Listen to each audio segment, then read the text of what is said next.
Assalamualaikum warahmatullahi wabarakatuh. Ketemu lagi anak-anak dengan Bu Lydia. Kali ini kita akan belajar tentang asam dan basa. Tugas sebelumnya kamu sudah mengetahui sifat-sifat asam dan sifat-sifat basa. Kali ini Bu Lydia akan menjelaskan terlebih dahulu tentang derajat keasaman. Kita lihat tulisan ini. Derajat keasaman atau pH itu dikatakan netral apabila pH-nya adalah 7. Kemudian semakin kecil angkanya dikatakan asam. Jadi angka-angka kecil di bawah angka 7 namanya asam. Semakin kecil angkanya, derajat keasamannya atau pH-nya semakin asam. Semakin ke kiri semakin asam.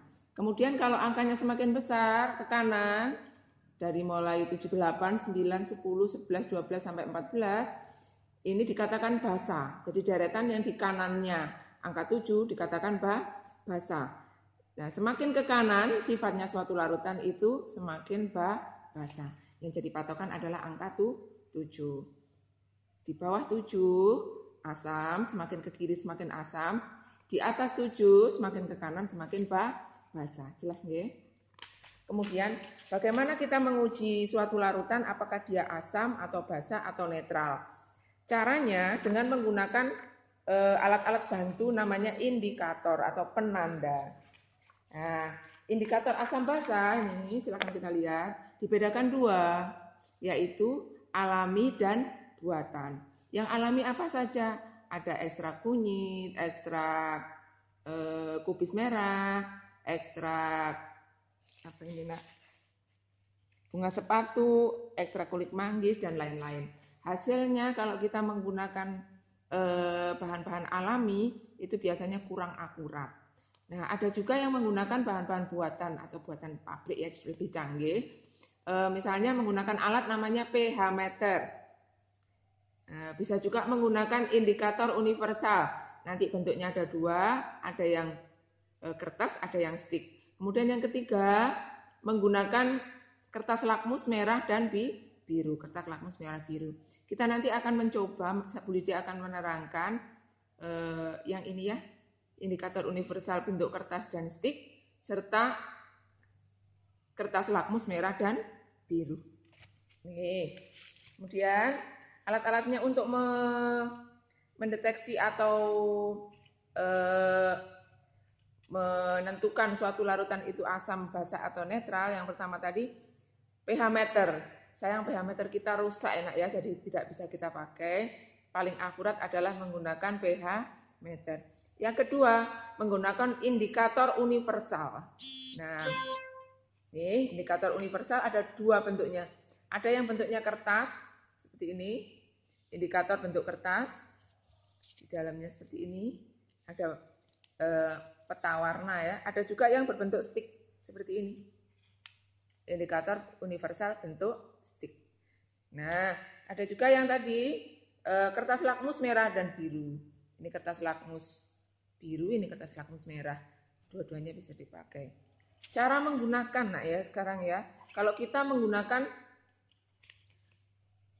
indikator universal yang kertas, indikator universal yang bentuk kertas.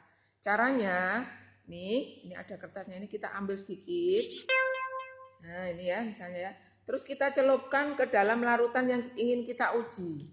Kalau kita celupkan ke dalam larutan kita uji, misalnya ini Bu Lydia mencelupkan. Nah kertasnya jadi berubah seperti ini. Nah terus kita samakan. Kira-kira ini sama dengan nomor berapa? Oh ternyata 4. Sama dengan nomor 4. Berarti larutan yang barusan dicelupkan Bu Lydia, air jeruk misalnya, pH-nya adalah 4. 4 itu di bawah 7, berarti termasuk asam. Udah ya, kita coba lagi ya, satu kali lagi ya. Misalnya sambil satu lagi, indikator universal, kita celupkan ke suatu larutan.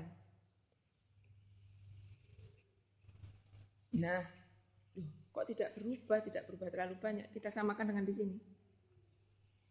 Oh, ini mirip yang angka berapa? Angka 6. Berarti ini larutan yang barusan Bu Lydia celup adalah pH-nya adalah 6. Masih termasuk asam tapi menjelang netral. Begitu cara menggunakan indikator universal yang kertas. Mudah ya. Nah, kita coba sekali lagi yang indikator universal bentuk stick. Seperti ini. Di dalamnya ada sticknya seperti ini. Nah, ada 4 strip ya. 4 strip. Nah, ini bisa digunakan untuk mendeteksi suatu larutan. Cara menggunakan, ini di bungkusnya sebentar.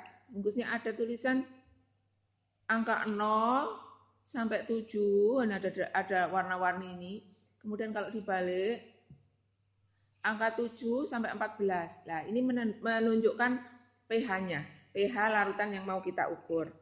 Nah, misalnya, ini kita celupkan di larutannya. Celupkan ya, celupkan. Kalau sudah, kita samakan. Ini, larutan ini yang sudah berubah kertasnya tadi, sama dengan nomor berapa. Oh, kita samakan. Samakan kira-kira yang nomor berapa. Nah, ini ya, ini adalah nomor 3. Nah, berarti larutan ini yang kita tes ini, pH-nya adalah 3, karena sama dengan yang nomor 3. Udah ya, tuh kan, sama kan. Nah, kalau 3 berarti di bawah 7, berarti masuk asam. Gitu. Udah ya, menggunakan indikator universal bentuk stick. Nah, selanjutnya kalau kita menggunakan kertas lakmus merah biru. Kalau menggunakan kertas lakmus merah biru, caranya hampir sama, cuma ada pedoman seperti ini.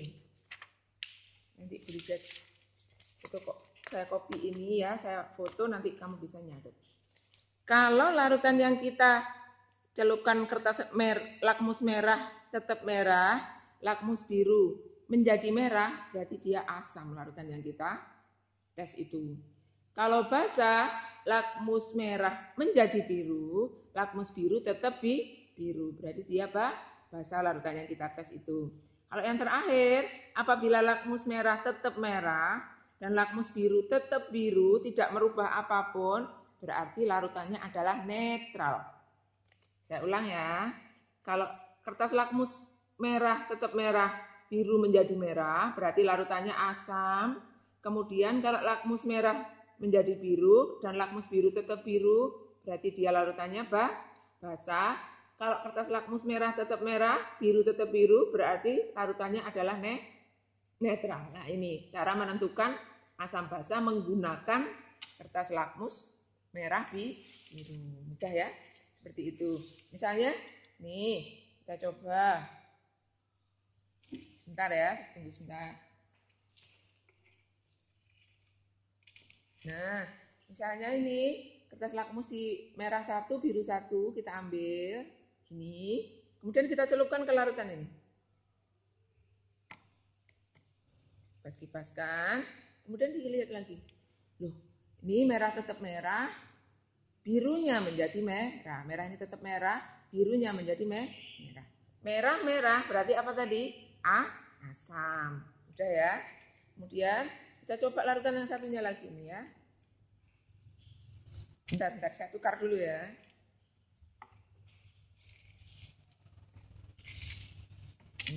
Balik lagi. Ini biru, ini merah, kertas lakmus biru, kertas lakmus merah. Kita celupkan ke suatu larutan.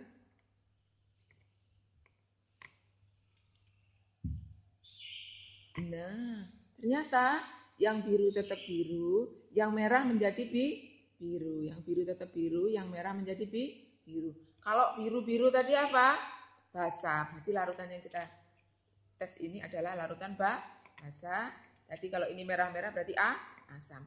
Kalau dicelupkan tidak merubah apapun. Contoh yang ketiga ya, misalnya. Kita ambil kertas lakmus merah dan biru. Oh, ini 2 ini, 1 aja ya. Nah, kita celupkan ke larutan ini ya, misalnya kita celupkan.